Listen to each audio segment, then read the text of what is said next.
Hello everyone, welcome you all in the spoken English class 7th. In this class we are going to learn how to introduce ourselves, यानी कि अपने आप को जब introduce करते हैं तब किस प्रकार किया जाता है। ठीक है, जब भी हम इंटरव्यू में जाते हैं वहाँ हमें इंट्रोडक्शन के बारे में पूछते हैं, बोलते हैं कि आप अपना इंट्रोडक्शन दीजिए। ठीक है, तो सामान्य जो गलती होती है वो होती है माई सेल्फ वाली। वहाँ जाकर हम बोलते हैं my self Rohan, my self Shyam. तो ये एक गलत पार्ट है जो कि हमारे रिजेक्शन का कारण बनता है। ठीक है, और नेक्स्ट है my name is like that, my name is Rohan, my name is Shyam. तो यहाँ पर ये वाली चीज़ राइट है, कोई दिक्कत नहीं है, लेकिन ये थोड़ा सा पुराना हो गया है, तो आप अलग तरीके से बोल सकते हैं this is Rohan, this is Shyam. तो इस कंडीशन में हम कहीं स्टेज पे हैं, कहीं टीवी पर हैं, कहीं हम लाइव इंट्रोडक्शन दे रहे हैं, तो वहाँ पर दिस इज़ बोल सकते हैं, और this is Raj, this is Rohan, ये भी सही है। ठीक है, और नेक्स्ट है एज। एज के बारे में तो सभी को पता ही है, क्या बोलना है, अपनी एज के बारे में बताना है। तो वहाँ पर आप दो तरीके से बता सकते हैं। फर्स्ट जो हमें पता है आई एम 21 ईयर्स ओल्ड। उसी प्रकार से आप बता सकते हैं कि मैं अपने जीवन के 21 साल जीत चुका हूँ, या फिर मैंने अपने जीवन के 21 साल देखे हैं। ठीक है, नेक्स्ट सेंटेंस देखिए, I have seen 21 springs of my life. Springs का मतलब होता है वसंत। ठीक है, तो इसका मतलब क्या हो गया कि मैं अपने जीवन की 21 वसंत देख चुका हूँ। इसका मतलब क्या हो गया कि वह 21 साल का है। तो बोलने के तरीके अलग होते हैं, थोड़े से इम्प्रेस करने के लिए होते हैं, लेकिन एक चीज़ ध्यान में होना ज़रूरी है कि हमें बोलना करेक्ट है। अगर हमें चीज़ें पता है तो हम आसानी से कॉन्फिडेंटली बोल सकते हैं। ठीक है, नेक्स्ट हम देखते हैं। नेक्स्ट हमें पेरेंट्स के बारे में बताना होता है। ठीक है, ज़्यादातर क्या गलती कर देते हैं हम कि my father's name is Ram, ठीक है, my mother's name is Sita. ठीक है, दोनों सेंटेंस सही है, कोई गलती नहीं है, और इसी बीच हम सिर्फ अपने पेरेंट्स का नाम बताते हैं और उनके बारे में थोड़ी सी डिटेल हम नहीं बता पाते हैं। तो उस कंडीशन में आप बोल सकते हैं माई father's name is Ram, he is an artist, he always motivates me. तो ये थोड़ी सी डिटेल हो गई उनके बारे में बताने की। ठीक है, वह एक आर्टिस्ट है और वह मुझे मोटिवेट करते हैं। ठीक है, नेक्स्ट हो गया my mother name is Sita, she is a tailor और डोमेस्टिक प्लेयर। ठीक है, मेरी मम्मी का नाम सीता है, वह टेलर है या फिर डोमेस्टिक प्लेयर है। इसका मतलब हो गया गृहिणी। और इसी बीच हम एक गलती कर देते हैं, वो चीज़ है कि हम बोलते हैं my mother is house wife. तो ये बोलना बिल्कुल गलत है। ठीक है, वो हाउस वाइफ नहीं है, यहाँ पर मैंने गलत लिख दिया हाउस, बट ये ध्यान में रखें कि कभी भी हाउस वाइफ नहीं बोलना है। ठीक है, नेक्स्ट आप बता सकते हैं कि आप अपने पेरेंट्स से क्या सीखते हो। नहीं बताओगे तो भी चलेगा, लेकिन अगर बताते हैं तो वो थोड़ा सा इफ़ेक्टिव रहेगा। I have learned many things from my parents, यानी कि मैं अपने माता पिता से काफ़ी चीज़ें सीखा हूँ। लाइक टू बी एमाइबल, यानी कि टू बी एमाइबल यानी मिलनसार बनना। ठीक है, नेक्स्ट है प्लेस, यानी कि हम कहाँ रहते हैं उसके बारे में इंट्रोडक्शन देना, कि I live, I dwell, I reside. तीनों का मतलब एक ही होता है, इन भिलवाड़ा, मैं भिलवाड़ा में रहता हूँ, ड्वेल करता हूँ, रिसाइड करता हूँ। ठीक है, ये छोटी सी डिटेल मैंने बतानी है, थोड़ी सी बतानी है आगे, कि अगर आप भिलवाड़ा रहते हो, क्या वो आपका नेटिव प्लेस है, यानी कि जहाँ पर आपका जन्म हुआ है। ऐसा नहीं है तो आप बता सकते हैं I am from Jaisalmer but I have been living in Bhilwara for the study. ठीक है, और my native place is in Jaisalmer, या फिर आप बता सकते हैं माई नेटिव प्लेस जैसलमेर में है। ठीक है, और कंडीशनली हम बोलते हैं basically I am from Jaisalmer, तो बेसिकली वहाँ पर बोलने की आवश्यकता नहीं है। यहाँ पर डिक्लेयर हो रहा है ना कि आई एम फ्रॉम जैसलमेर, तो साफ सी बात है कि हम जैसलमेर से हैं, बेसिकली की बात ही नहीं है। ठीक है, तो यहाँ पर पेरेंट्स और प्लेस के बारे में ढंग से आपको बताना है। उनके बारे में सिर्फ एक लाइन नहीं बोलनी कि उनका नाम ये है, ठीक है, या फिर ऐसा भी नहीं बताना कि मैं भिलवाड़ा में रहता हूँ। ठीक है, वो थोड़ी सी डिटेल आपको बतानी होती है। ठीक है, नेक्स्ट है क्वालिटी। ठीक है, क्वालिटी में अपने बारे में आप ये सारी लाइनें हैं मैंने जो लिखे हैं वो आप बता सकते हैं। आई एम ए वर्काहोलिक, यानी कि मैं हार्ड वर्किंग हूँ। वर्काहोलिक हमने देखा था लास्ट वोकैबुलरी क्लासेस में। वर्काहोलिक का मतलब होता है मेहनती। नेक्स्ट है I am a man of word. इसका मतलब होता है कि मैं ज़बान का पक्का हूँ, जो मैं बोलता हूँ वो मैं करता हूँ। ठीक है, I am a man of word. अगर गर्ल है तो वुमेन ऑफ वर्ड या फिर गर्ल ऑफ वर्ड। ठीक है, नेक्स्ट है आई एम प्रॉमिसिंग, यानी कि मैं होनहार हूँ। ठीक है, आई एम एमाइबल या फिर साल्टी बाय नेचर। एमाइबल और साल्टी का मतलब होता है मिलनसार।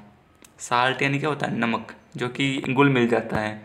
तो साल्टी मतलब मिलनसार। तो I am amiable salty by nature. ठीक है, और नेक्स्ट है I never give up and chicken out. Chicken out का मैंने लास्ट वोकैबुलरी क्लास में बताया कि हार मानना। तो आई नेवर गिव अप, मैं कभी हार नहीं मानता हूँ। ठीक है, नेक्स्ट है आई नेवर माइंड, यानी कि मैं कोई भी बात हो मैं उसको माइंड नहीं करता हूँ। ठीक है, अगर किसी ने कुछ बोल दिया है तो मैं उस बात को लेकर नहीं बैठता हूँ, that is I never mind. ठीक है, एंड लास्ट है I am a good manager of anger. मैं अपने गुस्से को आसानी से कंट्रोल कर सकता हूँ। ठीक है, ये वाली चीज़ हो गई। और यहाँ पर मैंने जो भी बताए हैं वो आप ऐड कर सकते हो अपनी क्वालिटी में। ठीक है, जो आप रखते हो। नेक्स्ट है क्वालिफ़िकेशन। क्वालिफ़िकेशन में भी आपको बताना होता है कि आप क्या कर रहे हो, क्या कर चुके हो, या फिर क्या चीज़ आपने अपीयर की है। ठीक है, तो यहाँ पर आप बता रहे हो कि I have completed 12th from Pratap Nagar school with flying colours. ठीक है, यहाँ पर आप बता रहे हो कि मैं प्रताप नगर स्कूल से 12वीं पास कर चुका हूँ विथ फ्लाइंग कलर्स, यानी कि अच्छे मार्क्स से। अगर आप मार्क्स अपने बताना नहीं चाहते हैं तो आप फ्लाइंग कलर्स बोल सकती हो। अगर बताना चाहते हो तो इस प्रकार बोल सकते हो I have completed 12th from Pratap Nagar school with 80% marks. ठीक है, और परसुइंग में आप बताओगे कि मैं क्या कर रहा हूँ। I am pursuing spoken English course from EMCIQ on YouTube. ठीक है, तो आप बता सकते हैं कि मैं स्पोकन इंग्लिश कोर्स परस्यू कर रहा हूँ और EMCIQ से मैं पढ़ रहा हूँ, जो कि यूट्यूब पर है। ठीक है, तो ये वाली चीज़ हो गई। और ऐसी चीज़ जो आप अपीयर्ड कर चुके हो। ठीक है, तो I have appeared in NDA exam and my result is awaited, और my result in the pipeline. इसका मतलब ये हो गया कि मैं NDA का एग्ज़ाम अपीयर कर चुका हूँ, यानी कि मैं वहाँ उपस्थित हुआ था NDA के एग्ज़ाम में, और माई रिजल्ट इज़ अवेटेड, यानी कि मेरा रिजल्ट आने वाला है, या फिर माई रिजल्ट इन द पाइपलाइन, यानी कि वो भी अभी आने वाला है, अभी आया नहीं। ठीक है, एंड लास्ट आप बोल सकते हो अपार्ट फ्रॉम इट, यानी कि इनके अलावा I have good knowledge about basic computer. इनके अलावा मेरे पास कंप्यूटर का बेसिक नॉलेज है।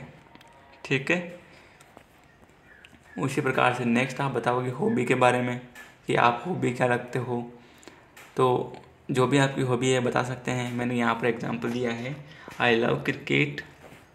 ठीक है, व्हेन आई गेट चांस, जब भी मुझे चांस मिलता है खेलने का तो मैं खेलता हूँ। When I get chance to play with my friends I play with them. ठीक है, और एक तरीका और है जिससे आप बोल सकते हो when I find the free time, या फिर when I find my self in leisure. Leisure का मतलब होता है खाली समय। ठीक है, जब भी मैं फ्री टाइम प्राप्त करता हूँ, या फिर जब भी मैं अपने आप को खाली समय में प्राप्त करता हूँ, I love to invest my time to learn prominent and innovative things. ठीक है, इनोवेटिव मतलब नया। ठीक है, और उसी प्रकार से आपको ड्रीम के बारे में बताना होता है तो आप ड्रीम के बारे में भी बता सकते हो। और लेकिन एक बड़ी चीज़ है कि आप ड्रीम के बारे में बता रहे हो, लेकिन जो आपका ड्रीम है वो क्यों है, ये जो आप बताते हो, तो सामने वाला जो इंटरव्यूअर है वो उनको क्या करता है, इफ़ेक्टिव लगता है। वो उनको इफ़ेक्टिव लगता है तो आपके सिलेक्शन के चांसेस अच्छे होते हैं। ठीक है, I want to become an IAS officer. ठीक है, मैं IAS ऑफिसर बनना चाहता हूँ। ठीक है, क्यों बनना चाहते हो? I want to remove corruption, I want to do best for my society as much as can be done, that is why I do have this dream. ठीक है, आपने बताया कि मैं IAS ऑफिसर बनना चाहता हूँ और क्योंकि मैं करप्शन को मिटाना चाहता हूँ, मैं अपने बेस्ट एफर्ट्स देना चाहता हूँ अपनी सोसाइटी के लिए, जो कि आसानी से किए जा सके जितना भी पॉसिबल हो। ठीक है, इसलिए मैं ड्रीम रखता हूँ। ठीक है, एक चीज़ आपने ये बोल दी, इस तरह से बोलना होता है। या फिर आप ऐसे ही बोल सकते हो, I want to remove corruption, I want to do my best for society as much as can be done, that's why I want to become IAS officer. तो ये दोनों तरीके हैं, आप बोल सकते हैं। तो जो बेसिकली है, हमें इंटरव्यू में क्या बताना होता है, अपने नेम के बारे में, एज के बारे में, पेरेंट्स के बारे में, प्लेस के बारे में, क्वालिटी के बारे में, क्वालिफ़िकेशन के बारे में, हॉबी के बारे में, ड्रीम के बारे में। ऐसा नहीं कि आपने इंटरव्यू दिया और वो 30 सेकंड में ख़त्म हो गया। तो ये सारी चीज़ें आपको पता होना चाहिए, क्योंकि अपने आप के बारे में बताना है, किसी और के बारे में तो नहीं बताना है। ठीक है, और लास्ट अगर आप चाहते हैं तो ऐड कर सकते हैं अचीवमेंट। ठीक है, आपका जो भी अचीवमेंट है आप बता सकते हैं। I have written a book, society is a palace and I got national award for that. ठीक है, तो अगर आप अपने अचीवमेंट के बारे में बताते हो तो इस प्रकार बता सकते हो। और सेंटेंस के अकॉर्डिंग इसका मतलब है कि मैं एक किताब लिख चुका हूँ जिसका नाम सोसाइटी इज़ ए पैलेस है एंड उसके लिए मुझे नेशनल अवार्ड भी मिला। ठीक है, तो इस लेसन में हमने सीखा है इंट्रोडक्शन, और नेक्स्ट लेसन में हम सीखेंगे इसको बोलना। ठीक है, अभी मैंने ये सारी डिटेल बताई है, तो आप इस प्रकार से अपनी स्क्रिप्ट तैयार कर सकते हैं जो भी आपकी डिटेल है। ठीक है, और नेक्स्ट वीडियो में मैं आपको अपना खुद का इंट्रोडक्शन दूंगा और अपने बारे में बताऊंगा। ठीक है, तो आप भी फिर उसी वीडियो के अकॉर्डिंग बनाइएगा और AMCI को चैनल पर सेंड करना है। और till then bye bye, thank you so much.